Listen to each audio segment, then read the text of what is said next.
जालन्यातील लाठीमाराच्या घटनेनंतर मराठा समाजामध्ये राज्य सरकारबद्दल प्रचंड रोष निर्माण झाला होता। मसुद्यावर मराठा आरक्षणाचे आंदोलक मनोज जरांगे यांचं समाधान झालेलं नाही आणि ते पुन्हा उपोषणाला बसले। याचे पडसाद शिवनेरीवर होणाऱ्या शिवजयंतीच्या शासकीय कार्यक्रमात होण्याची शक्यता गृहीत धरून प्रशासनाकडून विविध उपाययोजना करण्यात आल्या।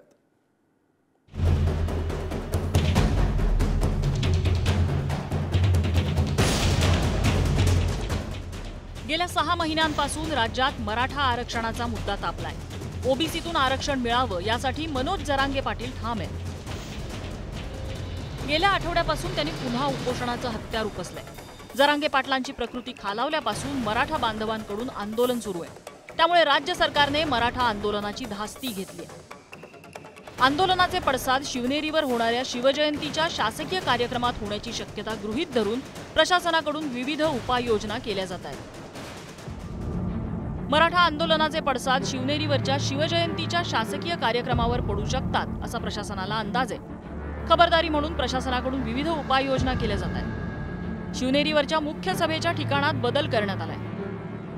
विशेष म्हणजे भारतीय पुरातत्व विभागाने सुद्धा याला तातडीने परवानगी दिली आहे। जिल्हाधिकारी डॉक्टर सुहास दिवसे 2 दिवस जुन्नरमध्ये तळ ठोकून आहेत।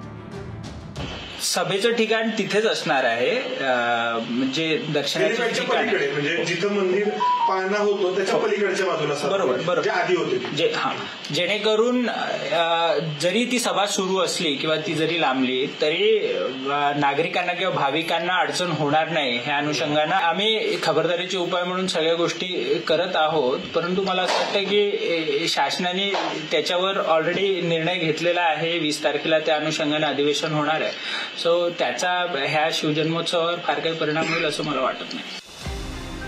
दरवर्षीप्रमाणे 19 फेब्रुवारीला शिवजयंतीचा शासकीय कार्यक्रम शिवनेरी किल्ल्यावर मोठ्या उत्साहात साजरा होतो। या कार्यक्रमाला मुख्यमंत्री आणि दोन्ही उपमुख्यमंत्री यंदा उपस्थित राहतील। त्यामुळे कोणतीही अनुचित घटना घडू नये म्हणून प्रशासनाकडून खबरदारी घेण्यात येते। दरवर्षी सकाळी 9:30ला कार्यक्रमाची सुरुवात होते। यंदा शिवजयंती कार्यक्रम लवकर सुरू करून सकाळी 9:30 पर्यंत संपवण्याचे प्रशासनाचे प्रयत्न असतील। शासकीय कार्यक्रमासाठी अत्यंत कमी म्हणजेच केवळ गरजेच्या लोकांनाच पासेस दिले जाणार आहेत। कार्यक्रम संपल्यानंतर सकाळी 10 पासून नागरिकांना गडावर सोडण्यात येईल। शिवनेरीवरील शिवजयंती सोहळ्यासाठी 1100 पोलीस आणि होमगार्ड्सचा बंदोबस्त असणार आहे। सरकारच्या कार्यात आणि सरकारचा धाक राहिला नाही। सरकारला कायदा सुव्यवस्था सांभाळता येत नाही। सरकारमध्ये ती ऐपत राहिली नाही। सरकारला हे राज्यामध्ये खरं तर सत्ताधारी म्हणून सत्ताधीश म्हणून तुम्हाला काय करता येतं? फक्त केवळ तिजोरी लुटता येते, याच्या पलीकडे काही करता येतं का?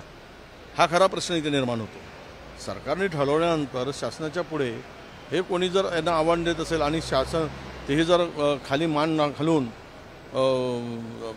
सरकार झुकत असेल तर यामध्ये मला वाटतं की आंदोलनकर्त्याचे पाय धरणं आणि पाय चटणं एवढं शिल्लक राहिलेलं आहे। नाही, जागा बदलली आहे किंवा नाही याच्याबद्दलची अधिकृत काय माहिती जी असेल ती त्या कार्यक्रमानंतरच त्याच्यावर भाष्य करणं योग्य राहील मला असं वाटतं। कारण त्याच्या संदर्भातलं माझ्याकडे औपचारिक पत्रक काय आलेलं नाहीये आणि विधान परिषदेचे उपसभापती हे तपशील ठरवत नसतात।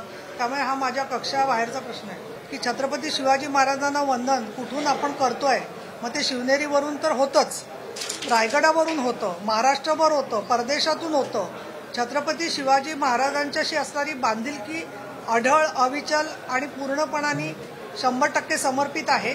त्यामुळे मला असं वाटतं की छोट्या काय झालं असेल बदल नाही, मी तपासून घेते।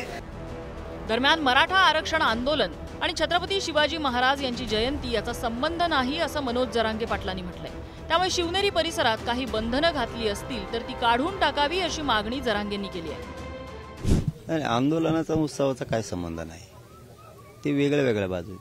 ते विश्वाची राजधानी आहे, ते पवित्र रायगड आहे आमचं। तिथं कोणीही दर्शनाला जाऊ शकतो, तिथं ऊर्जा मिळते, तिथून काय घेण्यासारखं आहे? बंदी घालणाऱ्याला काय माहिती तिथं गेल्यावर काय घेण्यासारखं आहे ते? आता ते कोणी केलंय मला नाही माहिती, राज्य सरकारनं केलंय का जिल्हा प्रशासनाने केलंय, पण ते करायला नको आहे त्यांनी। कारण प्रत्येक आमचं हक्काचं न्याय खरं मंदिर म्हणलं तरी त्याला वावगं ठरणार नाही। आमचं हक्काचं विश्वावरचे आमची राजधानीच ती पवित्र रायगड आहे। प्रत्येकाला तिथं माथा टेकण्याचा अधिकार आहे आणि असे बंधनं नाही घातले पाहिजे, अजिबात नाही घातले, उठवले पाहिजे ते बंधन। जालना इथल्या लाठीमाराच्या घटनेनंतर मराठा समाजात राज्य सरकारबद्दल प्रचंड रोष आहे। मुख्यमंत्री एकनाथ शिंदे यांनी काढलेल्या मसुद्यावर मराठा आरक्षणाचे आंदोलक मनोज जरांगेंचं समाधान झालेलं नाहीये. त्यामुळे याचे पडसाद शिवजयंती कार्यक्रमात पडतील हे गृहीत धरून बदल करण्यात आले. पण असा निर्णय कितपत योग्य आहे असाही प्रश्न शिवप्रेमींकडून उपस्थित होतो. तुषार झरेकरसह ब्युरो रिपोर्ट, पुढारी न्यूज, पुणे.